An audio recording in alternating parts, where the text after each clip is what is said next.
guys, welcome back to the Untrained Unprofessional Workbench. I am Nobody, and we're going to be talking about the Ruger RXM just a little bit more today. This all sparked from a comment from a friend of the channel, Mitch. Mitch, I appreciate it. And he kind of asked me some questions that I did not go over in my first video, and I thought maybe I should address that and also some other things. And exactly what am I addressing? Well, it's the 21 upgrades or improvements that I have found on the Ruger RXM that just comes with it for free. So for a $400 street price, you get all these free upgrades and improvements. I think that's worth knowing. Now, off the bat, some of these you may already know because there are about 997 videos out on the RXM right now that cover some of these improvements that come with the pistol. But I have yet to find one video, not that I'm saying that there's not, that covers everything. And also, it's not like a whole lot of these are going to be earth-shattering. It's just nice little things that Ruger and Magpul included in the RXM. Okay, so the first upgrade is going to be the metal sights. These sights are going to come with a tritium front and a blacked out rear. Also, they're going to be serrated. So if you look at the back, it's serrated for glare. Same with the front. Also, they are suppressor height, so you can use them with your suppressor or for a co-witness with your red dot. Removing the cover plate will give you access to the red dot mounting system, which is compatible with your RMR, your RMSC, and your Delta Point Pro footprints. And that saves you money on having plates, or not having plates. Number 3 is your front cocking serrations that match your rear cocking serrations. Nice little handy feature for press checks and just manipulation of the RXM. Number 4 is that you have a dehorned slide. You have a bunch of bevels that are cut into the slide to make holstering or drawing from appendix without snagging on things that much easier.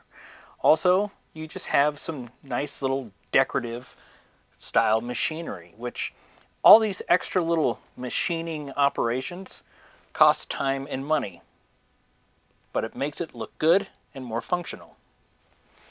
Now, the 800-pound gorilla in the room is the fire control insert. This is going to be what saves you ultimately on money in the long run, because everything else becomes an accessory. That saves you time, that saves you money, saves you paperwork.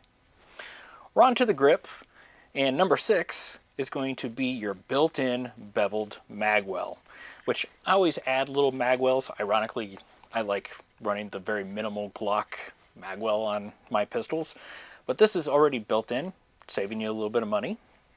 Number 7 is your recessed mag release.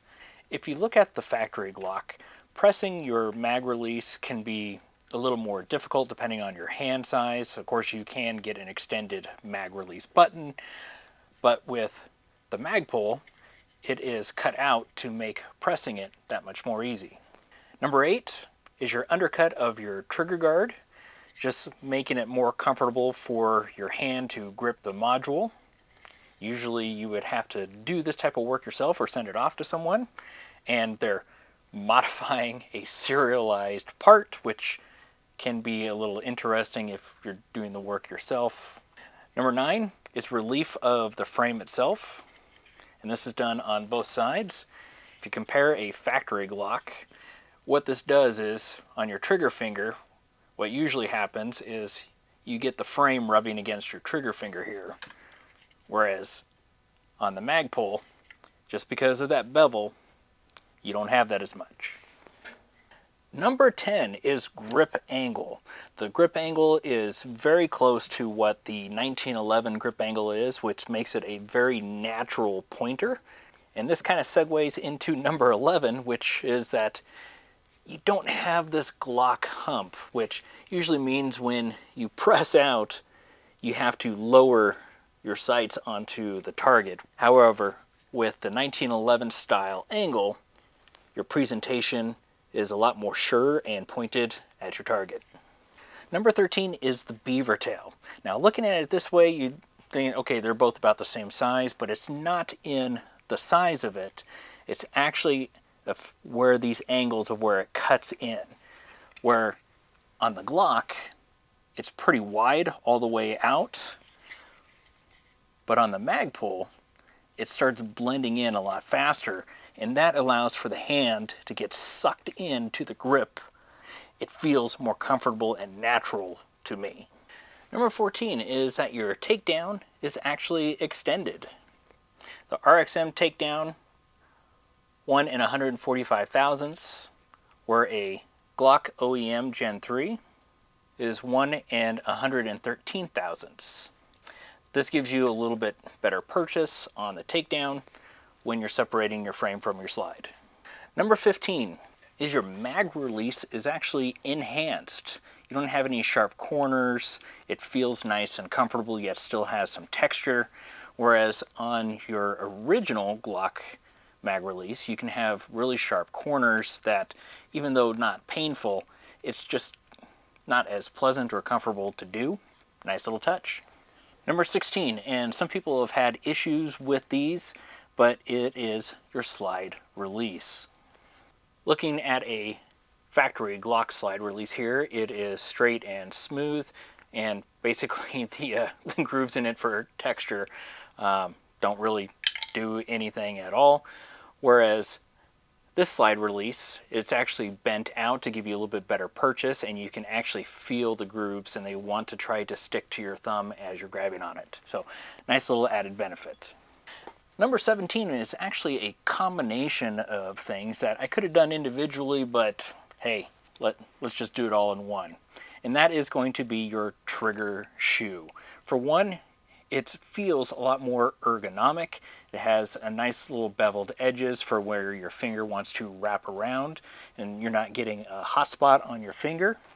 Your trigger safety fits nice and flush with your trigger shoe, which is a very nice upgrade compared to the factory, which tends to leave a flat spot and it's always sticking right into your finger. Not the end of the world, but it's just one of those little extra comfort things. And then the last thing is if you ever wanted to upgrade this shoe, or let's say you wanted to take the shoe off because you wanted to do a full polish on this trigger bar, well, on the factory, there's your pin on that side. Wait a minute, there's no pin on that side. It's a blind hole. So you have to go through extra steps that are not the end of the world, but some people, you know, it's an issue. Whereas on the RXM, all you have to do is drive the pin out, and then you have access to completely polish or replace your shoe. Number 18 actually isn't so much as an upgrade, but it is an additional operation that they did at the factory. And that is here on the trigger bar and on this little guy that actually pushes up on your firing pin safety to allow your firing pin to be able to operate. Now, in order to increase the smoothness of the trigger pull, they actually went through and did nice bevels here on that section of the trigger bar, and I just thought it was a nice additional feature that they included. Number 19 is the ejector, and whether this is necessary or not, I don't know. I've never broken an ejector. I'm sure someone has because they offer replacement parts, but the ejector on the RXM is about twice as fat or thick or tall as a factory Glock. So it's just a little bit beefier. Plus the additional thing, you know, that I noticed when I was looking at this is that in order to remove this, there's actually this little cross pin, and it's just a little polymer pin, and you just push it out of the way, and then you can go ahead and pull it out or drive it out from the ejector housing. So just thought that was interesting and show you that. Number 20 is the firing pin cups, and as you can see, they are a marine or maritime version, and it's just included. So if you like to go to water parks and never know when you're going to John Wick while you're there, that's already taken care of for you. Number 21, which is the last one that I have found, is just the little attention to detail on the firing pin safety. and it is a nice smooth transition for your trigger bar to go over versus having any potentially sharp edges to where it can kind of snag or make it feel gritty. So that was a nice little thing. Now I do have to correct something, because originally I thought that this recoil assembly was all metal. It is not. That part is metal here on the back end where it meets up against well, underneath the chamber, but the rest of the tube is polymer, and I wish it was all metal, and I also wish that this would be able to be disassembled, so all you have to do is replace the recoil spring, but oh well. They did a lot anyway, but a boy can dream, right? Thanks for watching, guys.